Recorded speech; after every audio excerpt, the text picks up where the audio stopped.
Hi everyone. So today I'm here underneath my carport, which was built right before Thanksgiving of last year. So it's not even a year old, and I'm happy with how most of it of what they've done. But I'm not. There are certain things I just want to point out, and let me show you what they did.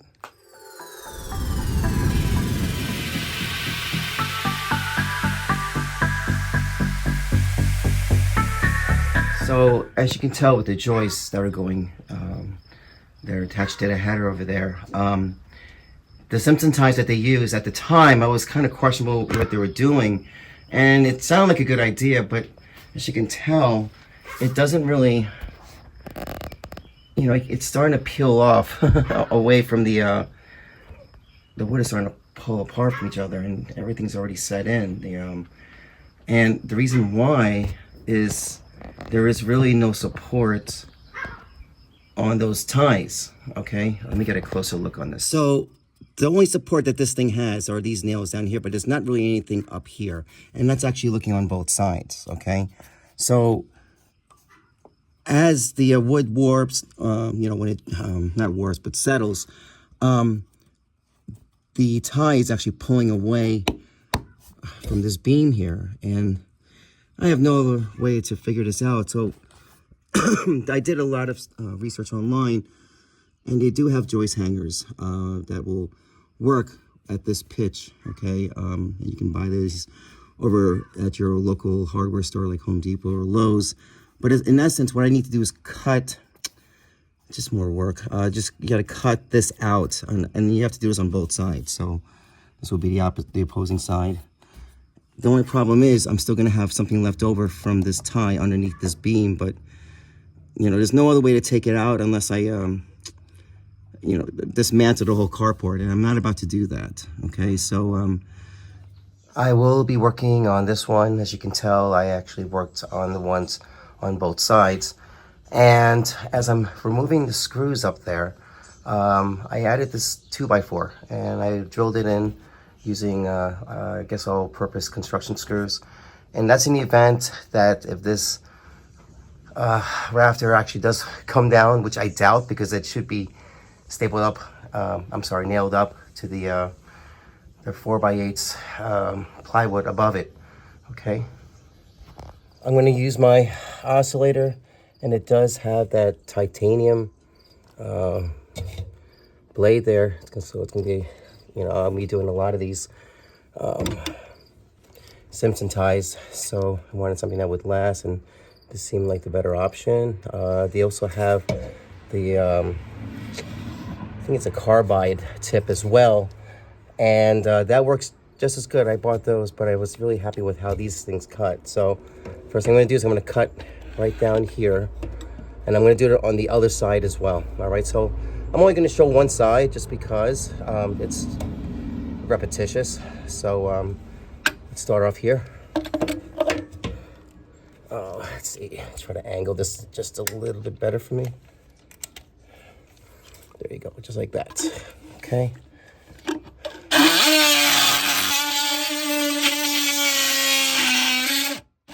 All right, perfect. So now I fully separated this from that, and the next thing to do now is I'm just going to score it right down this side, because I don't have to go through. What I'm going to do is I'm going to score it so I can actually just kind of fold it back and forth until it pops right off. All right.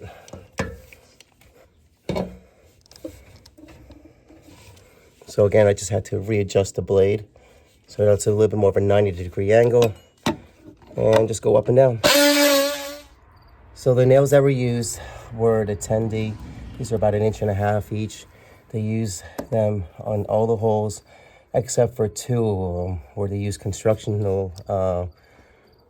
screws. And those are the ones that were actually toe nailed in. So there's actually one on this side and one on the other side. So I'm going to first pull those out. Okay, there you go. And it appears that those are the two. These are about 2.5, I think. Oh, no, I'm sorry. These are 3 inches. And those are the only ones that are holding it to the ledger. So the rafter to the ledger. I think that the 1.5 nails are the ones that are actually just going straight through. And I've been noticing that a lot with everything here. So I think that's the format that they just basically followed. So let me go down there and grab my crowbar.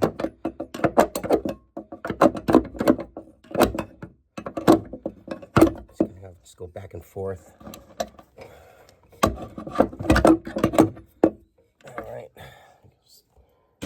throw it out. The next thing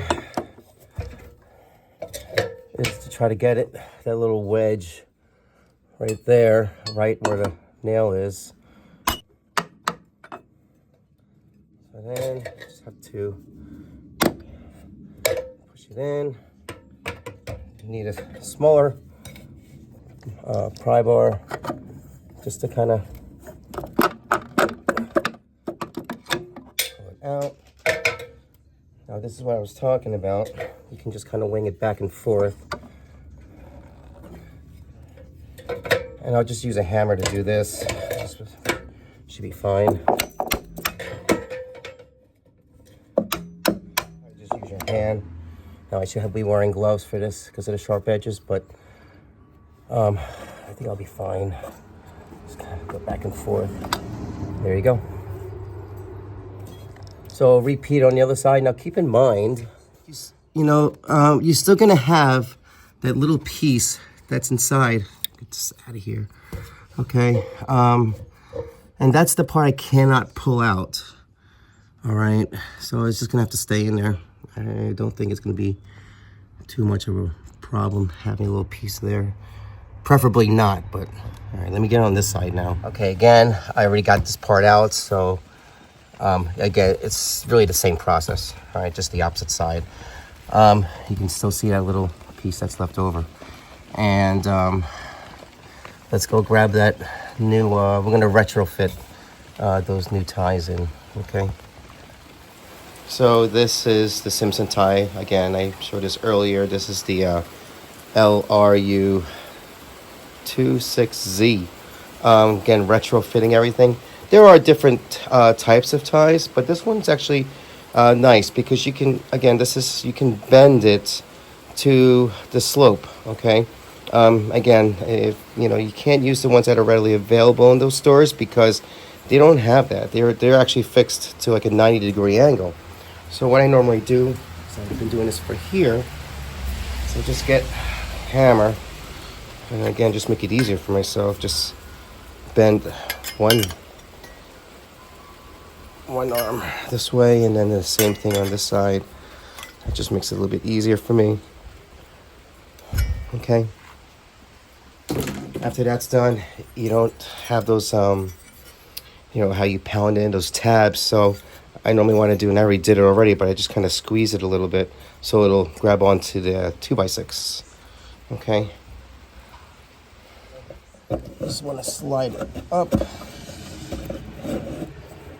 Try to center it. And now there's still a little bit of a gap. I'm just going to use my hammer to push it up. Now, because these things are pretty high up, and on the other side, let me show you. It's a little bit way too high for me to get a hammer up there, but I can use the those strong drive connectors, which are these things. Okay, you can use these. These are actually made for the ties. So on the upper ones up there, those holes up there, I'm going to be using those screws, and then for the lower ones, this is where I'm going to use the 10D 1 1/2 inch. Okay, so it's being a mix of everything. I could just use the screws all throughout, but I have so many of these things. They're a lot cheaper than the screws itself. Same thing up on those where you toe anchor everything in. It would be a mix of like screws and nails, again made by Simpson. Let's get this one started. I'm gonna pre-drill, but I'm not gonna go all the way in, just enough for the nail to go, help me direct the nail in. I'm not too good with the hammer and nail, surprisingly.